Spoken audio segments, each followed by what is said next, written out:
and Mightier, we survived the East Coast blizzard. We built an igloo. It was really nice. You really should have seen it. It melted. And now we're back in the apartment. But because of that, we realized we're actually a week behind now. There's a lot of shows coming up on the horizon that we want to cover too. Like everything Marvel is starting up again.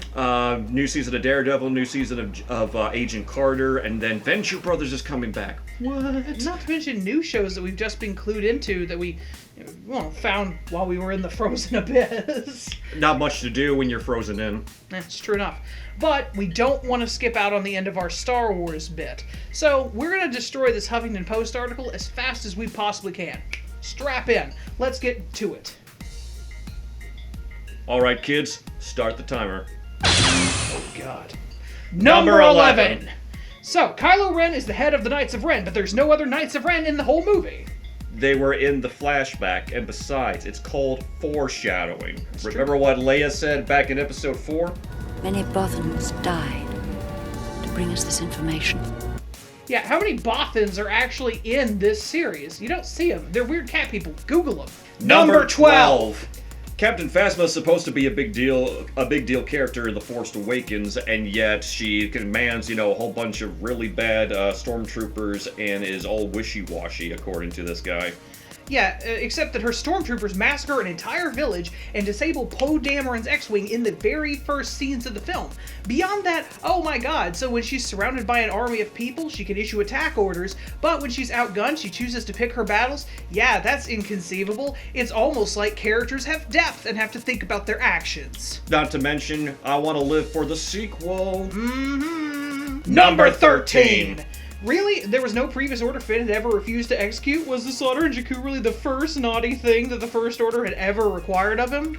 Yes! Yes, it was! They specifically say that, he did really well in training, but this was actually his first deployment. First deployment! He'd never seen combat before. He'd never had a chance to disobey orders. Shell shock! Number 14!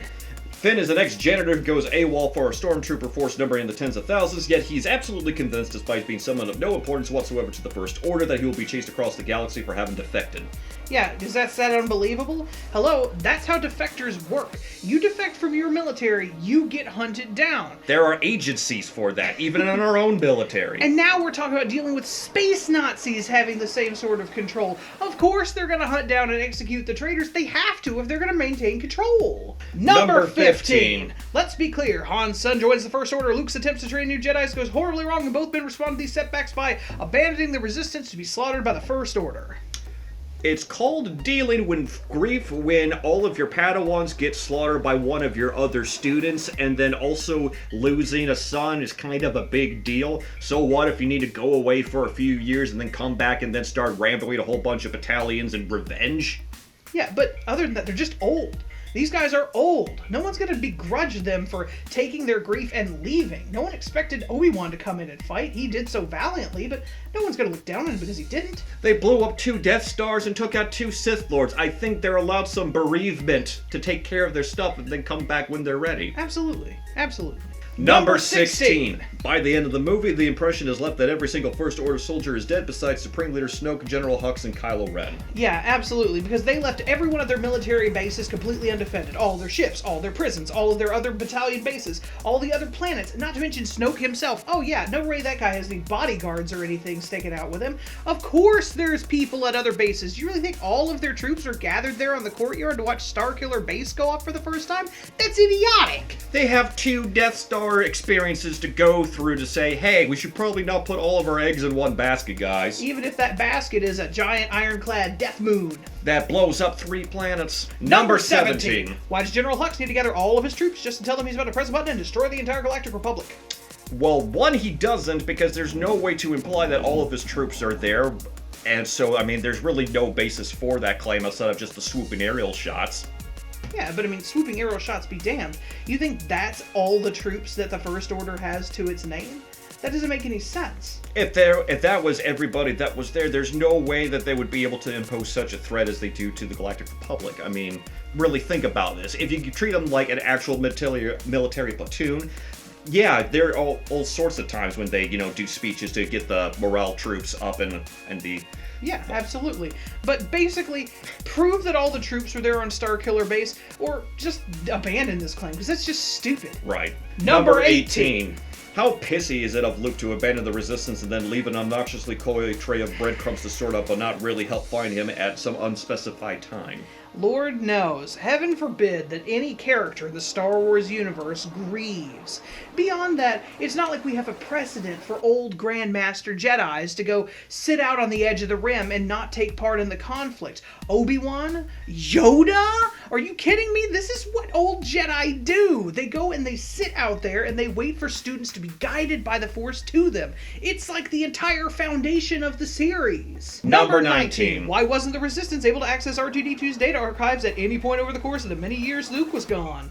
Well, it's been known that droids can lock up information. Leia is a proven point that a message was specifically for Obi-Wan Kenobi and for nobody else. Not to mention the fact that droids have agency in the Star Wars universe, and, disrespecting any droid seniority does not really bode well. How many instances have R2 been sassy with people that don't give him the proper respect that he's due? Because they're life forms, just like anybody else. Right, and not to mention that, they wanted to give Luke some space. Clearly the dude is grieving. They wanted to, leave him alone and let him, sort out whatever he was going through before he came back. Basically, it's not that they couldn't, it's that they didn't, because they wouldn't. You can't tell me that they didn't have the technology to be able to crack into any sort of machine if they needed to. It's just a matter of RESPECT. Absolutely. Find out what it means to me. RESPECT. Find out the BLTs. Suck it to me, suck it to me, suck it to me, suck it to me. Number 20. When the Resistance finally figures out where Luke is after looking for him for many years, why do they send only Chewbacca and a random girl who Leia just met to collect him? Oh my god, he's old, he's grieving.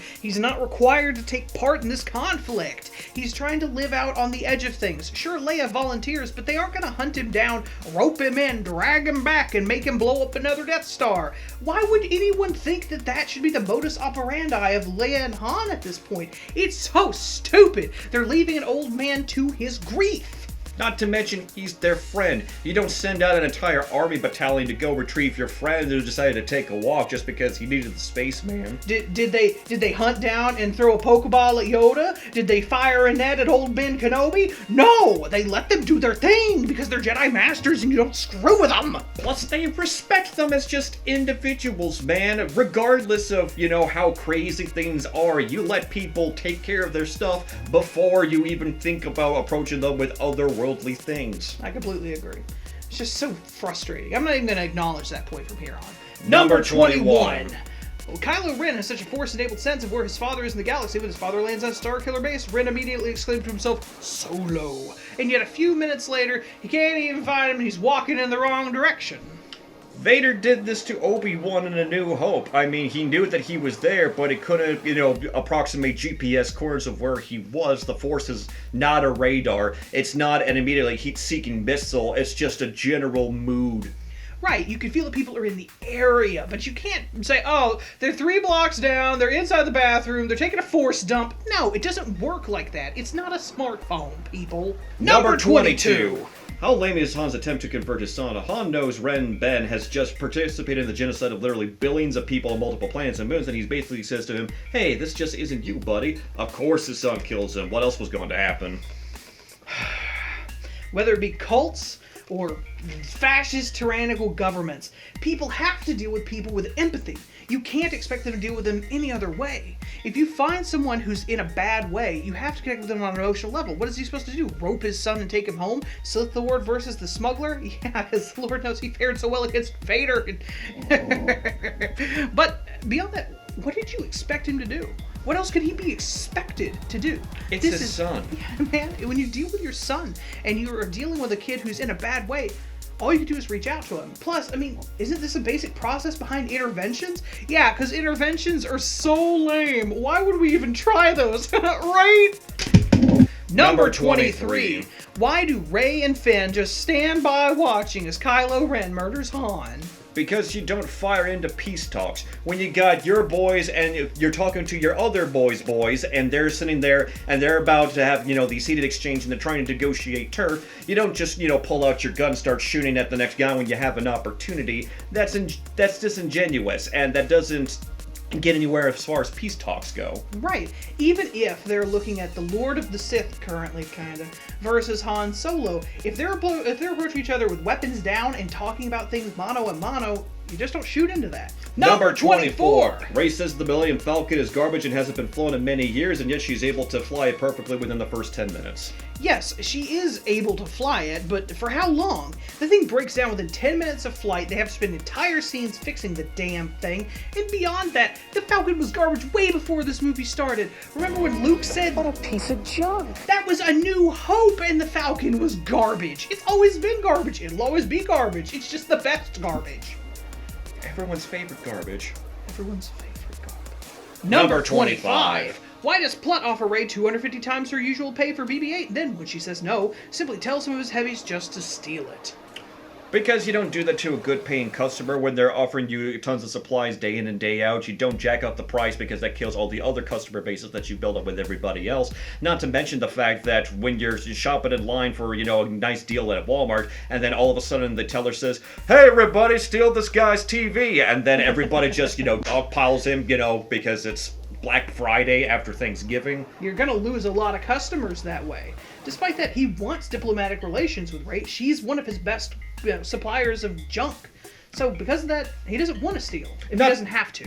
Not to mention the fact that she's already built some sort of rapport with BB-8 just by the fact that instead of sending him on his merry way, she takes him in for the night and then lets him follow her all the way into the city. She's got some sort of attachment to it already. Maybe even a force attachment. That's dumb. Okay. Number 26. Baz Kanata is a friend of the Resistance, so why is she hiding Luke's lightsaber from them? She says it's a story for another time. She has her reasons, and she's going to explain it later. By the way, you little dingus, it's lightsaber. It's one word, not light space saber. Get it right. Number 27. How does Kylo Ren manage to get Darth Vader's mask into his little fetish den?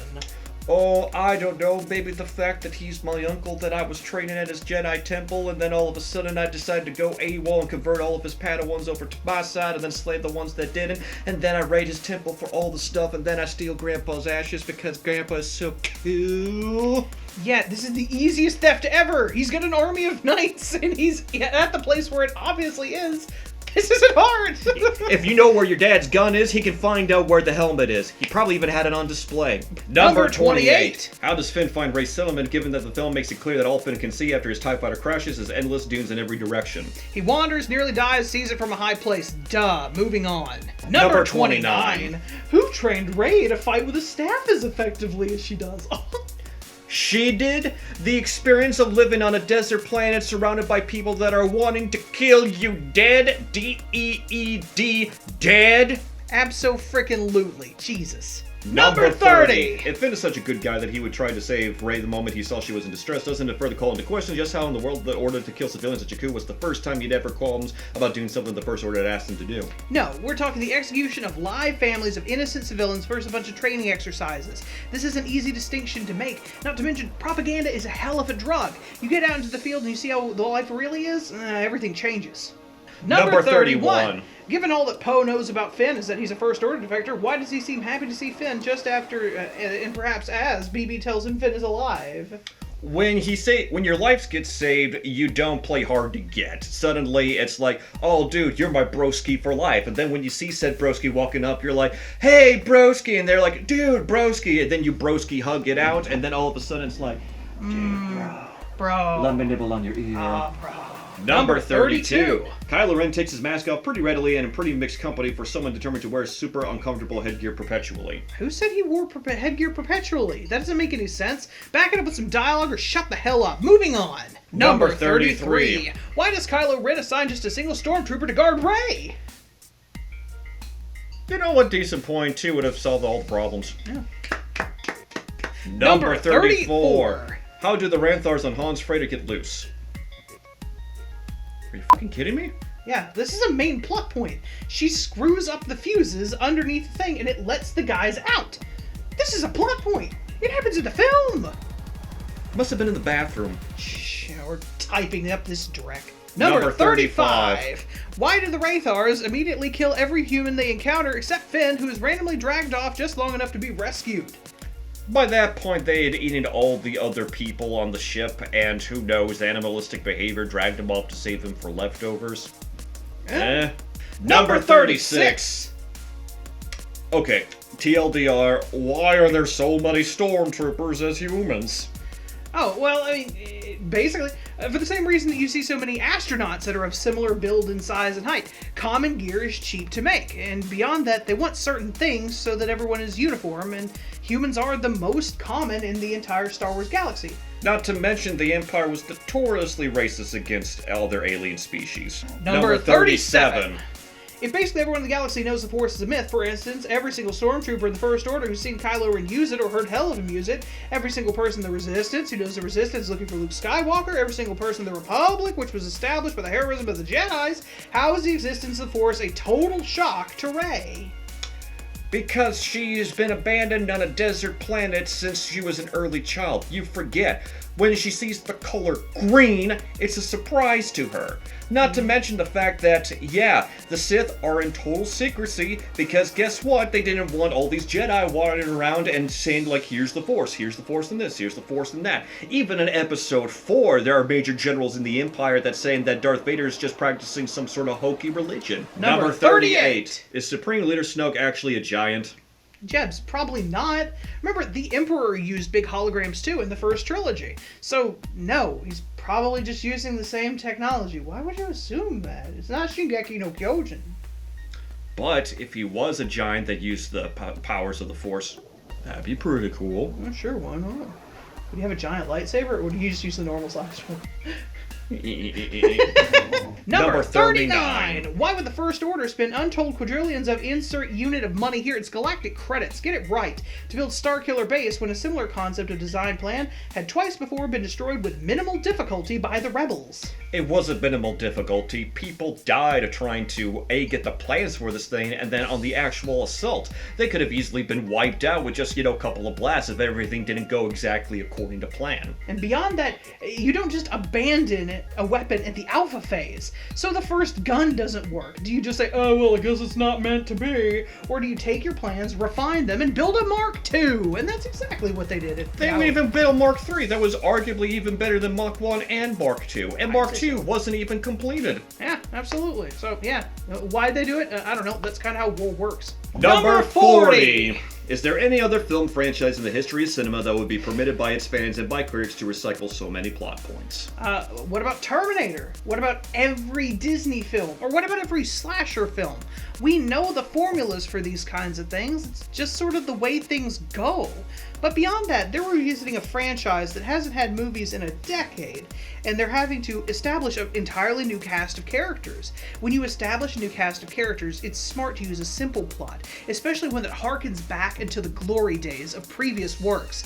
By doing that, they allowed us to focus not on the world, not on the plot line, but on the characters and understanding them. It's the smartest move they could have made. And for you to say that that's some sort of a plot hole? Are you absolutely high? This is how you get people invested in a new cast of characters so that you can sell merchandise and make more movies. If you think that's dumb, you and I are on different pages. Either way, thanks for sticking with us on Pen Made Mightier. We hope you hated this Drek as much as everybody else did, and we hope that you loved Star Wars as much as we did too. We're going to get back on track with this next week's video. Thank you for watching, share it around, and we'll see you next time on Pen Made Mightier. Bye! Say bye. Bye! Pen made mightier without roids. Just want to make sure. Oh, guess what? I can get to my uncle's place and then steal all of his stuff when I go and slay all of his pet worms.